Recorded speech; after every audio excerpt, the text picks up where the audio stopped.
All right, so we're diving deep into capitalism today. You asked for it, so let's break it down. We're talking about an economic system, right? Where it's all about individuals and businesses, private ownership, and they get to call the shots on how things are produced. And the big motivator, profit.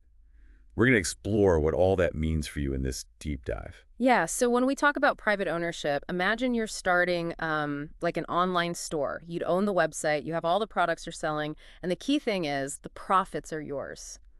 That's what private ownership in capitalism is all about.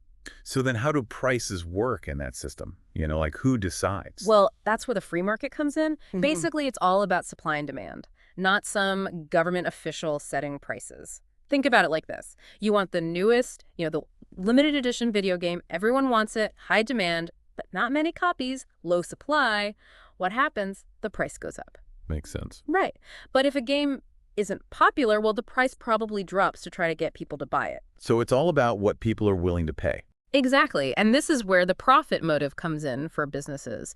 They want to make money, right? So they need to figure out how to give you something that's better or faster or cheaper than the competition. So like you could say phone technology is a good example. Totally. Companies are constantly innovating, trying to get you interested enough to spend your money on their phone. Okay, and all that leads to competition, I guess. Oh, yeah. You see it everywhere. Like even just picking a coffee shop or deciding which streaming service to use, it's constant. And this competition, in theory, should give you more choices and better value. Right. And now we have to address the elephant in the room. Yeah. What about the government? Where do they fit in all of this? So the idea in pure capitalism is that the government stays out of it as much as possible. Laissez-faire, they call it. But in the real world, almost every capitalist country has some regulations. Think about worker safety laws or environmental protections. Those are there to balance the economic activity with, well, society's needs. Okay, so let's get into the pros and cons. hmm What are the upsides of capitalism? Like, what are the good things people experience? Well, the potential for profit really encourages people to come up with new ideas and start their own businesses. It's all about that entrepreneurial spirit. And you have a lot of freedom in a capitalist system to choose your job, what products you buy, even where you invest your money. And usually, because businesses want to be efficient to maximize their profits, you don't tend to see as much wasted resources. But surely there are some downsides too, right? Things that don't work out so well. Yeah, there are definitely potential downsides. A big one is inequality. The way capitalism works, it can lead to some people having way more wealth than others. And then you have the risk of monopolies, where one company gets so big it basically controls the whole market.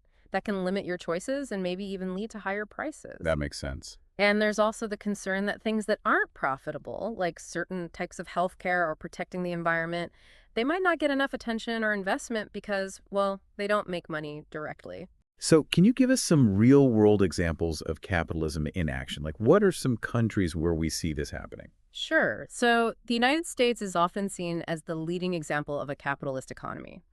But if you look at places like Canada, Germany, or Japan, they also operate on capitalist principles, but they tend to have more robust social programs funded through taxes, which we call mixed economies. Okay, so let's wrap this up. To summarize, capitalism is all about private ownership, free markets where supply and demand drive prices, and businesses striving for profit. And that can lead to some good things: innovation, entrepreneurship, efficient use of resources.